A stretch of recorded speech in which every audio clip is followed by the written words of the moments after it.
بسم اللہ الرحمن الرحیم۔ السلام علیکم۔ آپ دیکھ رہے ہیں یوٹیوب چینل عام سی باتیں۔ پاکستانی عدالتوں کے دوہرے معیار، کیا تحریک لبیک اور علامہ سعد حسین رضوی پاکستانی نہیں تھے؟ اس ویڈیو میں ہم اسی کے متعلق بات کریں گے۔ ناظرین کرام، 2 ہفتے پہلے جب عمران خان صاحب نے اپنے لانگ مارچ کا آغاز کیا تو حکومت نے تمام راستے بند کر دیے اور پوری کوشش کی کہ عمران خان صاحب اور ان کے لوگ اسلام آباد میں داخل نہ ہو سکے۔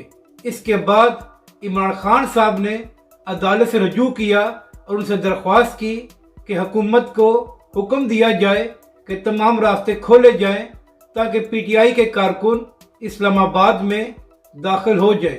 اس کے بعد عدالت نے فوراً حکم دیا کہ حکومت تمام راستے کھول دے اور پی ٹی آئی کے کارکنوں اور عمران خان صاحب کو اسلام آباد میں داخل ہونے کی اجازت دی جائے۔ اس کے بعد 2 دن پہلے جن پی ٹی آئی کے رہنماؤں کے خلاف مقدمات درج تھے، ان سب کی قبل از گرفتاری ضمانتیں منظور ہو گئی ہیں، یعنی کہ اب پی ٹی آئی کے کسی رہنما کو گرفتار نہیں کیا جائے گا۔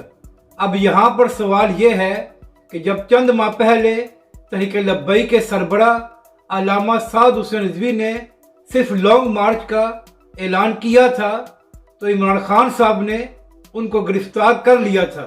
اس کے بعد 7 مہینے غیر قانونی طور پر تحریک لبیک کے سربراہ علامہ سعد حسین رضوی کو جیل میں رکھا گیا، مگر ہماری عدالتوں نے کوئی نوٹس نہیں لیا اور نہ ہی علامہ سعد حسین رضوی کو رہا کیا گیا۔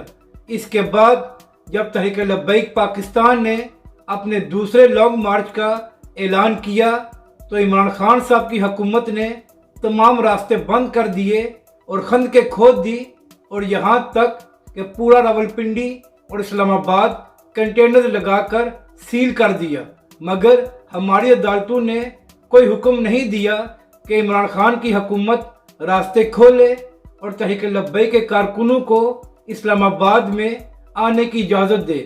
اس کے بعد جو تحریک لبیک کے پرامن لوگ یتیم خانہ چوک میں بیٹھے ہوئے تھے، ان کے خلاف پولیس نے آپریشن کیا اور تحریک لبیک کے کارکن روزے کی حالت میں شہید اور زخمی ہوئے، مگر آج تک عدالتوں نے پولیس یا عمران خان کی حکومت سے یہ سوال نہیں کیا کہ تحریک لبیک کے پرامن کارکنوں کے خلاف آپریشن کیوں کیا گیا اور تحریک لبیک کے کارکنوں کو زخمی اور شہید کیوں کیا گیا۔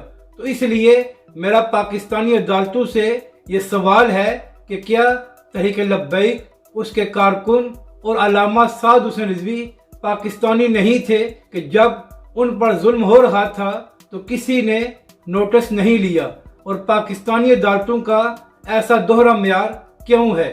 اپنی رائے کا ضرور اظہار کریں کہ آپ کو یہ ویڈیو کیسی لگی اور ہمارے اس چینل کو بھی سبسکرائب کریں۔